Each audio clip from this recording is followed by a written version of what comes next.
And he was transfigured before them, and his face shone like the sun, and his garments became as white as light. And behold, Moses and Elijah appeared to them, talking with him. Peter responded and said to Jesus, Lord, it is good that we are here. If you want, I will make 3 tabernacles here, one for you, one for Moses, and one for Elijah. 그들 앞에서 변형되사 그 얼굴이 해같이 빛나며 옷이 빛과 같이 희어졌더라. 그때에 모세와 엘리야가 예수와 더불어 말하는 것이 그들에게 보이거늘 베드로가 예수께 여쭈어 이르되 주여 우리가 여기 있는 것이 좋사오니 만일 주께서 원하시면 내가 여기서 초막 셋을 짓되 하나는 주님을 위하여 하나는 모세를 위하여 하나는 엘리야를 위하여 하리이다. 아멘. 산 위에서 재미있는 사건이 벌어졌습니다. 이른바 변화산상의 사건이에요. 변화산이라고 하는 산은 원래 이름이 변화산이 아니고요. 예수님의 용모가 이 산에서 변화가 됐다고 그래가지고 우리가 편의상 변화산이라고 부르는 겁니다. 이 변화산이 어떤 산인가는 확실치가 않아요. 추정해 볼 수는 있겠습니다. 어떤 사람은 헬몬산이다 그렇게 얘기하는 사람도 있는데요. 이 산이 헬몬산이에요. 갈릴리 호수 북방에 위치한 가나안 땅에서 제일 높은 산입니다. 2814m 정도 되거든요. 이스라엘, 시리아, 레바논 제 3개국에 걸쳐가지고 변경 지역에 위치해 있습니다. 전략적 요충지예요. 레바논 산맥의 일부입니다. 겨울철에는 여기 정상이 눈이 덮여 있어요. 그래서 이스라엘 유일의 스키 리조트가 여기 헐몬산에 있습니다. 요단강의 수원이 되는 산이에요. 시편 133편 3절 말씀, 헐몬의 이슬이 헬몬산의 이슬이 시온의 산들에 내림 같도다. 거기서 여호와께서 복을 명령하셨나니 곧 영생이로다 말씀을 하십니다. 전통적으로는 이 변화산이 어떤 산이라고들 이야기를 하는 거 아니 다볼산이라고들 이렇게 얘기를 하는 거예요. 이 산이 다볼산인데요. 헐몬산이 그 갈릴리 북방에 있잖아요. 이 다볼산은 갈릴리 남쪽에 있습니다. 그래서 북으로는 헐몬산이요, 남으로는 다볼산이다 이렇게 이야기를 하는 거죠. 575m 정도 헐몬산보다는 형격하게 낮은 산이고요. 근데 제주도의 커다란 오름처럼 주변보다 이렇게 뚜렷하게 솟아오른 어떤 돔 형태의 독립된 산입니다. 멀리서도 식별이 가능한 그런 산이죠. 오늘 주께서는 제자들 중에 3사람을 따로 데리고 이 산에 올라가셨습니다. 성경은 오늘 이 산에서 벌어진 재미있는 사건을 통해 가지고 아주 귀한 교훈을 갖다 실어 놓으셨어요. 오늘의 말씀을 통해 큰 은혜 받아들이는 여러분 되기를 바랍니다. 예수님께는 특별히 총애를 받는 사람들이 있다는 점이에요. 예수님은 오늘 이 산에 올라가실 때 제자들 가운데 특별히 3사람을 대동하셨습니다. 마태복음 17장 1절 말씀, 엿새 후에 예수께서 베드로와 야고보와 그 형제 요한을 데리시고 따로 높은 산에 올라가셨다. 성경은 증언하고 있는 거예요. 베드로와 야고보와 그 형제 요한, 성경에 너무 자주 나와가지고 우리에게 매우 친숙한 인물들이죠. 이 3사람은 모두 어부 출신들입니다. 근데 어부라는 공통점보다 더 특별한 공통점이 있습니다. 주님의 특별한 총애를 이 3사람이 받았다는 점이에요. 예수님은 무슨 중요한 일이 있을 때마다 이 3사람을 따로 데리고 다니셨습니다. 회당장의 집에 가서 죽은 소녀를 살리실 때도 그랬습니다. 마가복음 5장 37절, 베드로와 야고보와 야고보의 형제 요한 외에 아무도 따라옴을 허락하지 않으셨다 말씀을 하시는 거예요. 십자가를 앞에 두고 겟세마네 동산에서 기도하실 때도 마찬가지였어요. 마태복음 26장 37절, 베드로와 세베대의 2 아들 곧 야고보와 요한을 데리고 가실새 고민하고 슬퍼하셨다. 성경은 증언하는 거지. 오늘날 주님을 믿는 수많은 사람들이 있지만 그 가운데서도 특별한 믿음을 가진 사람들이 있다는 건 전혀 이상한 일이 아니지 않습니까? 그렇죠? 특별히 주님을 따르고 특별히 주님을 섬기고 특별히 주님께 순종하고 특별히 사랑을 받는 사람들이 있다는 건 전혀 이상한 일이 아니죠. 특별한 하나로의 성도 여러분이요, 우리 주 예수님은 그럴 만한 가치가 있는 분이에요. 주님은 우리의 절대 신앙의 대상이 되기에 충분한 분이십니다. 우리의 특별한 사랑과 특별한 믿음과 섬김의 대상이 되기에 합당하신 분이십니다. 예수님은 우리에게 가장 귀한 분이셔요. 나의 일부가 아니라 나의 모든 것이 되십니다. 나의 전부이십니다. 나의 생명이십니다. 그러므로 하나로의 성도들은 수많은 제자들 가운데서도 12제자처럼 주님 곁에 있는 제자가 되기 바랍니다. 12제자들 가운데서도 베드로와 야고보와 요한처럼 바로 곁에서 수종드는 제자가 되기를 축복합니다. 우리 교회는 주님을 특별히 따르는 교회가 되기를 원합니다. 특별히 주님의 마음을 시원케 드린 교회가 되기를 소원합니다. 특별히 주님의 뜻을 이루어드리는 우리 교회가 되기를 소원합니다. 여러분 한 분 한 분 특별히 주님을 따르는 성도가 되기 원하고, 특별히 주의 마음을 시원케 드리는 성도가 되기를 바라고, 특별히 주의 뜻을 이루어드리는 성도가 될 수 있기를 축복합니다. 오늘의 이 영광스러운 일은 언제 벌어졌습니까? 언제 벌어졌는가 하면 주님이 기도하실 때 이 영광스러운 일이 벌어졌어요. 누가복음 9장 28절 이하는 말씀합니다. 이 말씀을 하신 후 8일쯤 되어 예수께서 베드로와 요한과 야고보를 데리고 기도하시러 산에 올라가서 기도하실 때 용모가 변화되고 그 옷이 휘어져 광채가 나더라, 이렇게 말씀하십니다. 뭐하러 어디에 올라가셨다고요? 기도하시러 산에 올라가셨다 그랬어요. 기도하시러 산에 올라가서 기도하실 때 일이 벌어진 거예요. 오늘 2절 말씀에 보니까 그들 앞에서 변형돼서 그 얼굴이 해같이 빛나며 옷이 빛과 같이 휘어졌더라. 할렐루야. 용모가 변화되고 그 옷이 휘어져 광채가 났습니다. 그 얼굴이 해같이 빛나게 됐습니다. 이 영광스러운 일은 언제 벌어졌다고요? 주님이 그냥 등산하셨을 때 벌어진 일이 아니었어요. 기도하시러 산에 올라가서 기도하실 때 벌어진 일이었어요. 영광스러운 일, 신비스러운 일은 우리에게 언제 어떻게 일어납니까? 신앙의 깊은 데로 들어가는 일, 은혜를 깊이 맛보고 체험하는 일은 언제 어떻게 해서 일어나게 되는 겁니까? 교회를 다닌다고 해서 영광스럽고 신비스러운 일을 다 경험하게 되는 거 아니거든요. 신앙이 깊은 데로 다 들어가는 거 아니거든요. 교회를 평생 다녀도 신앙이 깊은 데로 못 들어가는 사람은 못 들어가거든요. 은혜를 깊이 맛보고 체험하지 못하는 사람들은 또 깊이 맛보지 못하고 체험하지 못하는 거거든요. 그런 일은 언제 어떻게 일어나게 되는 겁니까? 우연히 일어나지 않습니다. 온전한 예배, 뜨거운 예배를 드릴 때 일어나게 되는 거죠. 말씀에 온전히 반응할 때 그런 일이 일어나게 되는 거죠. 그리고 기도할 때 그런 일이 벌어지게 되는 거죠. 존귀한 성도 여러분 가운데 영적 체험을 한 성도들이 있나요? 언제였습니까? 기도할 때였잖아요. 간절히 기도할 때 그런 일이 벌어졌잖아요. 주님 앞에 애절하게 무릎을 꿇을 때 그런 일이 일어났잖아요. 그렇습니다. 참으로 그렇습니다. 주님 뜻에 맞는 기도를 드릴 때, 간절히 애절히 뜨겁게 기도할 때 놀라운 일이 벌어지게 되는 거예요. 하나님의 은혜의 풍성함을 깊이 맛보고 누리고 싶다면 기도하기 바랍니다. 입으로만 신앙을 얘기하지 말고, 머리로만 신앙을 갖고 있지 말고, 간절하고 애절하고 뜨거운 기도를 통해 주님과 만나는 성도가 되기를 축복합니다. 깊은 은혜를 체험하는 성도가 되기를 바랍니다. 살아 역사하는 신앙을 소유한 성도가 될 수 있기를 축복합니다. 그 기도에 동참하지 않는 인생은 반드시 실수하게 된다는 것을 오늘 본문 사건을 통해 알게 되는 거죠. 우리의 호프 베드로는 주님이 영광스럽게 변화되시고 이미 오래전에 소천하셨던 모세와 엘리야가 나타나서 주님과 대화를 나누는 광경을 목격하고는 넋이 나갔습니다. 너무나 흥분해가지고 나섰습니다. 4절 말씀, 베드로가 예수께 여쭈어 이르되 주여 우리가 여기 있는 것이 좋사오니 만일 주께서 원하시면 내가 여기서 초막 셋을 짓되 하나는 주님을 위하여, 하나는 모세를 위하여, 하나는 엘리야를 위하여 짓겠습니다. 이렇게 말씀을 드렸어요. 누가복음은 이 대목에서 의미심장한 말을 첨가해 놓고 있습니다. 누가복음 9장 33절, 두 사람이 떠날 때 베드로가 예수께 여짜오되 주여 우리가 여기 있는 것이 옳사오니 우리가 초막 셋을 짓되 하나는 주를 위하여, 하나는 모세를 위하여, 하나는 엘리야를 위하여 하사이다 하되 자기가 하는 말을 자기도 알지 못하더라, 이렇게 말씀해 놨어요. 자기가 하는 말을 자기도 알지 못하더라. 무슨 얘기입니까?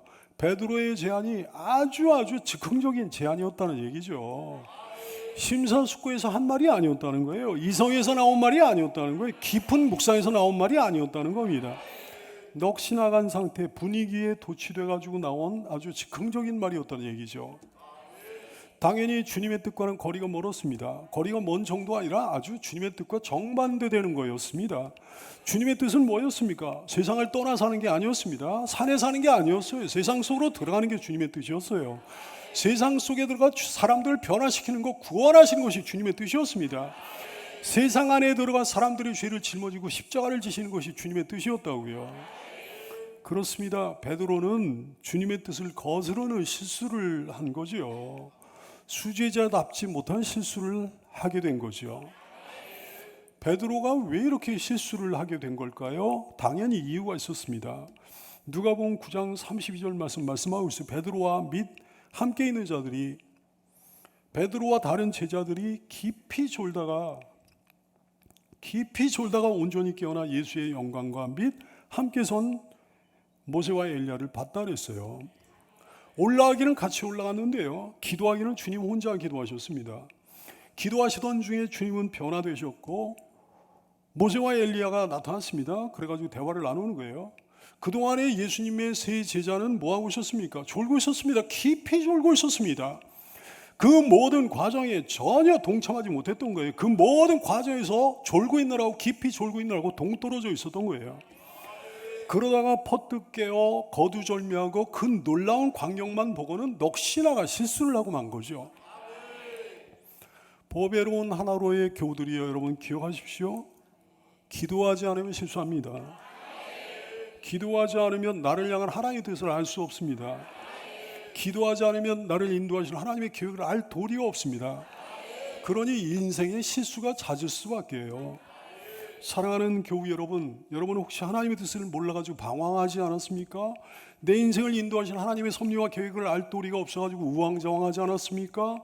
혹시 여러분 인생에 실수가 많지 않았나요? 기도하지 않으면 그건 너무 당연한 거예요. 깊이 기도하지 않으면 앞으로도 수많은 실수가 여러분 앞에 쫙 펼쳐질 거예요. 졸지 말아야 됩니다. 여러분의 영혼이 깊이 졸지 말아야 됩니다. 대신에 깨어 기도해야 됩니다. 마태복음 26장 41절, 시험에 들지 않게 깨어 기도하라 그러셨어요. 기도의 무릎을 꿇게 되기 바랍니다. 힘들어도 기도를 시작하기 바랍니다. 항상 주님을 의뢰하며 살게 되기 바랍니다. 시시때때로 성전에 나와 기도하는 여러분 되기 바라고, 성전에서만 기도할 것이 아니고 처처에서 기도의 무릎을 꿇는 여러분 되기 바라요. 기회가 주어질 때 당장 기도를 시작함으로, 그 기도를 계속해서 함으로 실수 없는 인생이 될 수 있기를 축복합니다. 기도하지 않는 한 언제라도 신앙의 본질을 망각할 수 있다는 사실을 본문 사건을 통해 배우게 되는 거죠. 아니, 베드로는 지금 신앙의 본질을 망각해버리고 말았습니다. 주는 그리스도시요 살아계신 하나님의 아들이십니다. 이런 귀한 신앙 고백을 했음에도 불구하고 아직도 기독교의 본질을 오해하고 있는 거예요. 주님의 뜻을 망각했습니다. 오해합니다. 십자가를 생각하지 못하고 있는 거예요. 십자가의 희생, 십자가 대속을 전혀 생각하지 못하고 있는 거예요. 아니, 산에다가 거처를 만들자니, 여기서 살자니, 산에서 기거하자니, 기독교를 불교로 만들자는 겁니까? 교회를 절로 착각한 거 아닙니까? 여러분, 주님의 관심은 산에 있지 않았습니다. 주님의 관심은 산 아래 세상에 있었습니다.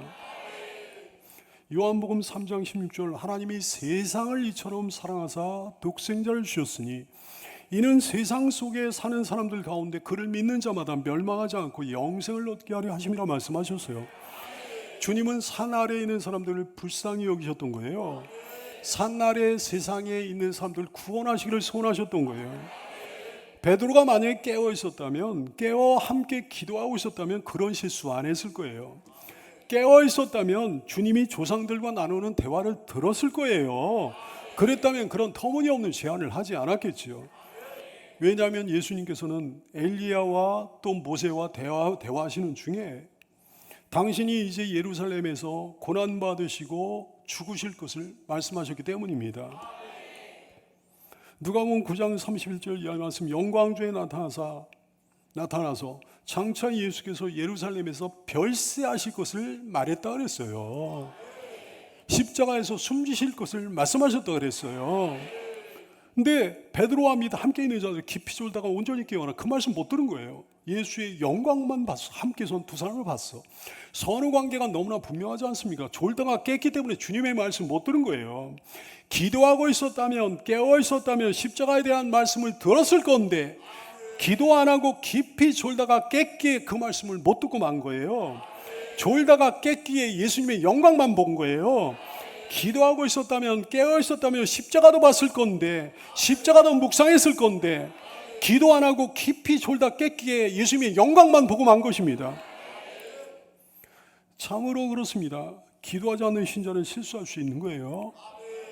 고난을 외면하고 영광만 추구하는 거지.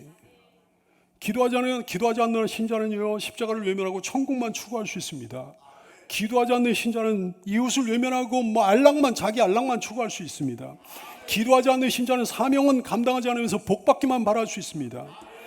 십자가를 사랑하는 성도 여러분이요, 깊이 기도함으로 주님의 고난을 깊이 묵상하는 여러분 되기 바라요. 깊이 기도함으로 자신의 십자가도 기꺼이 짊어지는 성도가 되기를 바랍니다. 깊이 기도함으로 이웃을 향한 눈물이 쏟아지는 성도가 되기를 바라고, 깊이 기도함으로 주님의 뜻을 깨닫는 여러분 되기 바라고, 깊이 기도함으로 사명을 감당할 만한 참된 일꾼으로 일어나는 성도가 되기를 축원합니다. 근데 그럼에도 불구하고 베드로의 실수는 어느 정도 억제될 수 있었다는 사실을 본문 사건을 통해 알게 됩니다. 베드로의 실수요, 한없이 확대되지 않았습니다. 그 실수가 끝없이 재생산되지 않았습니다. 왜? 오늘 베드로의 기도에 안전장치가 하나 있었기 때문입니다. 베드로는 전혀 주님의 뜻과는 거리가 먼 그 기도를 올리는 중에 무슨 말을 삽입을 했는가 하니, 만일 주께서 원하신다면 이런 말을 삽입을 했어요. 4절 말씀, 베드로가 예수께 여쭈어 이르되 주여 우리가 여인의 시오사오니 만일 주께서 원하시면 내가 여기서 초막 셋을 줄 때 하나는 주님을 위하여, 하나는 모세를 위하여, 하나는 엘리야를 위하여 하리이다 그랬어요. 덮어놓고 구한 게 아니었습니다. 강조한 기도를 올린 게 아니었습니다.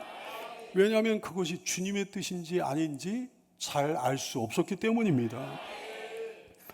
보배로운 기도자 여러분이요, 기도로 인생을 꾸려갈 때 주님의 뜻이 너무나 분명한 기도 제목이 있고, 근데 그렇지 않은 기도 제목도 있는 거예요. 주님의 뜻이 분명하다면 그냥 구해도 되겠습니다. 무턱대고 구해도 되겠습니다. 강청한 기도를 올려도 되겠습니다. 하지만 주님의 뜻인지 아닌지 확신할 수 없을 때는, 만일 주께서 원하신다면, 만일 주님의 뜻이라면 이 말을 삽입해서 기도하는 여러분에게 바라요. 지혜롭게 기도함으로 연약해서 저지르게 되는 실수를 최소화하는 성도가 되기를 축원합니다. 오늘 본문 사건을 통해 제자들이 하나님의 영광 앞에서 두려워했다는 것을 보게 됩니다. 오늘 사건 중에 가장 놀라운 일이 벌어지게 되는 거예요. 하나님의 음성이 들렸습니다. 호련히 빛난 구름이 덮으면서 그 속에서 하나님의 음성이 들렸습니다. 5절 말씀, 말할 때 호련히 빛난 구름이 그들을 덮으며 구름 속에서 소리가 나서 이르시되 이는 내 사랑하는 아들이요 내 기뻐하는 자니 너희는 그의 말을 들으라 그러셨습니다. 제자들은 이 대목에서 심히 두려워했다 성경은 말씀합니다. 6절 말씀, 제자들이 듣고 엎드려 심히 두려워하니 그랬어요. 하나님의 임재 앞에서 심히 두려워지는 건 너무 당연하고 너무 자연스러운 현상이에요. 모든 사람은 하나님의 임재 앞에서 두려워 떨게 됩니다. 누구나 다 그렇게 되는 거예요. 자신의 못난 모습이 깨달아지는 거거든. 자기의 연약한 모습을 알게 되는 거거든요. 하나님 앞에서 너무너무 추한 모습을 발견하게 되는 거거든요. 떨게 되는 거예요. 불신자만 그렇습니까? 아니요. 신자도 마찬가지예요. 잘 못 믿던 사람만 그렇습니까? 아니요. 잘 믿던 사람도 마찬가지예요. 심지어는 하나님의 종 이사야도 두려워 떨었습니다. 이사야 6장 5절 말씀, 그때 내가 말하되 화로다 나여 망하게 되었도다. 나는 입술이 부정한 사람이요 나는 입술이 부정한 백성 중에 거주하면서 만군의 여호와이신 왕을 벼스미로다 하면서 떨었습니다. 하나님의 종 모세도 그랬습니다. 모세도 두려워 떨었습니다. 출애굽기 3장 6절 말씀 또 이르시되 하나님이 그러신 거에 나타나셔서 나는 내 조상의 하나님이니 아브라함의 하나님, 이삭의 하나님, 야곱의 하나님이니라. 그때 모세가 하나님 배웠기를 두려워하여 얼굴을 가렸다 그랬어요. 두려워 떠는 거죠. 하지만 불신자와 신자의 두려움은 완전히 다릅니다. 잘 못 믿던 사람과 잘 믿던 사람의 두려움은 완전히 다릅니다. 전자는 공포의 두려움이에요. 후자는 경외의 두려움이에요. 복되고 사랑스러운 하나님의 자녀 여러분이, 우리 하늘아버지는 여러분에게 공포스러운 분이 아니십니다. 그런 두려움을 갖지 않게 되기를 축원합니다. 그래서 주께서는 오늘 제자들을 일으켜 세우면서 두려워 말라 말씀하셨던 거예요. 7절 말씀 예수께서 나와 그들에게 손을 대시며 이르시되 일어나라 두려워하지 말라 그러셨어요. 하지만 그분은 경외 받으시기에 합당한 분이십니다. 그런 두려움을 우리는 마땅히 가져야 되는 거예요. 여러분, 하나님을 어려워하며 하나님을 두려워하며 하나님을 경외하는 참된 성도가 되기를 축원합니다. 오늘 사건을 통해 알게 되는 거예요. 주님이 맛보기로 보여주신 부활의 영광이 엄청나고 대단한 것, 굉장했다는 사실을 알게 됩니다. 오늘 사건을 통해 예수님의 용모가 변화됐잖아요. 그 모습이 해같이 빛나는 부활을 주께서 맛보기로 보여주신 거거든요. 모세와 엘리야 같은 이스라엘의 조상들은 이미 오래전에 세상을 떠나지 않았습니까? 근데 모세와 엘리야는 죽은 게 아니었습니다. 모세와 엘리야는 예수님 앞에 그 모습을 나타냈습니다. 모세와 엘리야 같은 천국 백성들과 함께 거하는 천국의 영광을 예수님이 맛보기로 보여주신 거라고요. 근데 그 부활, 그 천국은 어떤 거였습니까? 정말 굉장한 거였습니다. 정말 대단한 거였습니다. 말로는 형용할 수 없을 정도로 엄청난 거였습니다. 실제가 아니잖아요. 맛보기였잖아요. 그럼에도 불구하고 베드로의 혼을 완전히 뺏어버릴 만큼 어마어마한 것이었습니다. 우리는 베드로의 실수를 보면서 좀 의아해집니다. 베드로가 아무래도 좀 오버한 거 아닌가? 아니, 예수님 모습이 좀 변화되고 모세와 엘리야가 나타나서 함께 예수님과 대화를 나눈 게 그렇게도 굉장한 일이란 말인가?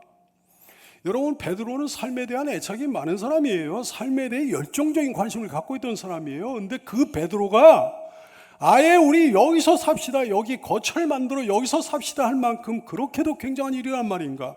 도대체 그는 왜 이렇게까지 오버를 한 건가? 간결하게 표현되어 있는 이 사건을 통해 충분히 짐작하고도 남음이 있어요. 베드로는 굉장히 흥분되어 있었는데 거기에는 그만한 이유가 있었던 거예요. 오죽하면 자기가 무슨 말을 하고 있는지 모를 정도로 고조 상태였는데 거기에는 그만한 이유가 있었던 거예요. 베드로는 지금 황홀경에 빠져 있었는데 거기에는 그만한 이유가 있었던 거예요. 도대체 뭘 보고 그런 겁니까? 뭘 보고 이 사람이 이렇게 된 거예요? 부활과 천국의 맛보기를 보고요. 부활과 천국의 맛보기에도 넋이 나가버린 거예요. 맛보기만 보고도 너무 흥분해가지고 우리 아예 여기다 초막을 짓고 살자고 제안했던 거예요. 초막이 뭘 말합니까? 거처를 의미하는 거잖아요. 거기서 눌러앉아 살자는 거예요. 그냥 아예 거기 살자는 거예요. 천국 시민 여러분 뭐 느껴지는 거 없습니까? 천국 맛보기만 보고도 흥분해가지고요. 베드로의 세상 관심이 사라져버렸어요. 세상 욕심이 단번에 사라져버렸다고요. 맛보기만 보고도 흥분해가지고 여기서 눌러앉아 그냥 살자고 제안할 만큼 세상 욕심이 사라져버렸다고요. 세상 관심이 사라져버렸다고요. 당시에 베드로가 우리와 다른 무슨 별종 인간이었을 것 같습니까? 우리와는 차원이 다른 너무너무 신령한 사람이었을 것 같습니까? 우리와는 관심사가 다른, 가치관과 세계관이 다른 인생이었을 것 같아요. 아니에요. 나중에 물론 베드로는 변화됩니다만 지금 이 사건 당시에 이 사람 베드로는요, 적당히 믿음도 좀 있고 적당히 세상적이기도 한 오늘날의 신자들과 별반 다를 게 없는 사람이었어요. 보통 사람들 항상 세상에 미련이 많습니다. 그렇지요? 불신자들은 말할 것도 없어. 근데 신자들도 솔직히 그렇습니다. 근데 지금 여러분 이 사람 베드로 보세요. 세상에 미련이 있어요? 없어요? 없어요. 전혀 없어요. 전혀 없다고요. 왜 그렇게 됐습니까? 왜 갑자기 이 사람이 그렇게 됐습니까? 부활과 천국의 영광이 맛보기만 보더라도 너무나 큰 것이었기 때문입니다. 그것의 실체가 아니라 맛보기만으로 이 세상과는 가히 비교할 수 없었기 때문입니다. 비교 불가했던 거예요. 그 영광이, 그 행복이, 그 기쁨이 비교 불가했던 거예요. 부활의 성도요, 부활을 믿나요? 부활을 안 믿으면 여러분 지옥 가요. 천국을 안 믿으면 여러분 천국 못 가요. 불신자예요. 오늘날 뭐 한국교회에 부활과 천국에 대한 소망이 없는 사람들 얼마나 많은지 압니까? 그러면서도 뭐 평생 교회 다녀요. 평생 뭐 목사도 하고 뭐 장로도 하고 별의별 짓 다 하는데 아니 부활과 천국의 소망이 없고 이 땅의 소망이 가득한 세상 사람과 조금 더 다를 바 없는 사람이면서 별의별 짓 다 한다고, 별의별 직분을 다 받는다고, 평생을 교회를 다닌다고요. 여러분 부활의 성도 맞나요? 부활 믿습니까? 천국을 소망합니까? 부활은 추상적인 게 아니에요. 천국은 추상적인 게 아니에요. 그것은 그 어떤 사람의 마음이라도 송두리째 빼앗아갈 만큼 너무나 좋은 곳이라는 사실을 깨닫고 믿고 아는 성도가 되시기를 축복합니다. 오늘 사건을 통해 알게 되는 것, 주님의 사랑은 변함이 없다는 사실이에요. 7절 말씀, 예수께서 나와 그들에게 손을 대시며 이르시되 일어나라, 두려워하지 말라 그러셨어요. 예수님이 인자하십니다. 당신의 사람들에게 우리 주님의 마음은 한없이 자비로우십니다. 베드로를 비롯한 주님 당신의 사람들에게 주님 마음은 한없이 너그러우십니다. 주님의 귀한 사람들이여, 형제 자매들의 실수에 너무 예리한 송곳을 들이대지 마십시오. 그거는 마귀 새끼가 하는 짓이에요. 그건 주님의 마음이 아니에요. 주님의 사람의 마음과 거리가 너무 먼 거예요. 진실한 신자를 향한 주님의 태도는 항상 똑같습니다. 너그럽고 인자하십니다. 긍휼이 풍성하십니다. 여호와는 긍휼이 많으시고 은혜로우시며 노하기를 더디하시고 인자하심이 풍부하시도다 그랬습니다. 진실한 자녀를 향한 주님의 사랑은 식지 않아요, 변하지 않아요. 언제나 동일합니다. 예수 그리스도는 어제나 오늘이나 영원토록 동일하시니라 그랬습니다. 우리는 실수한 베드로를 향해 별별 화살을 겨누고 쏘고 그러는데, 별별 비난을 다 퍼붓고 그러는데, 주님이 하신 일은 오직 한 가지였습니다. 주님이 베드로에게 하신 일은 오직 한 가지였어요. 뭐라고 그러는 거니? 예수께서 나와 그들에게 손을 대시며 이르시되 일어나라, 두려워하지 말라 그랬어요. 너무 따뜻하잖아요. 너무 위로가 되잖아요. 예수께서 나와 아무개에게 손을 대시며 이르시되 일어나라, 두려워하지 말라. 여러분의 이름을 넣어가지고 시작.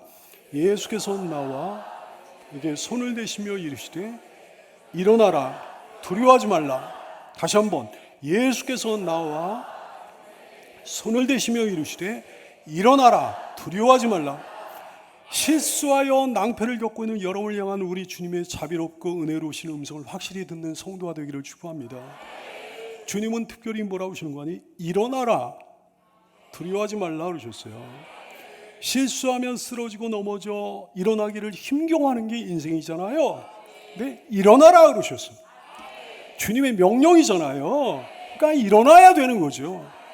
여인의 이 종은 1000번 만번이라도 일어날 거예요. 죽을 때까지 일어날 거예요. 죽고 나서도 일어날 거예요. 죽고 나서는 천국에서요. 여러분, 그 어떤 실수와 실패의 자리라도 분연히 덜고 일어나야 되는 거예요. 그 모든 염려와 근심을 떨쳐버리고 일어나야 되는 거예요. 그 모든 낭패감과 패배의식을 다 떨쳐버리고 일어나야 되는 거예요. 이게 주님의 뜻이니까요. 이게 주님의 명령이니까. 기도하겠습니다.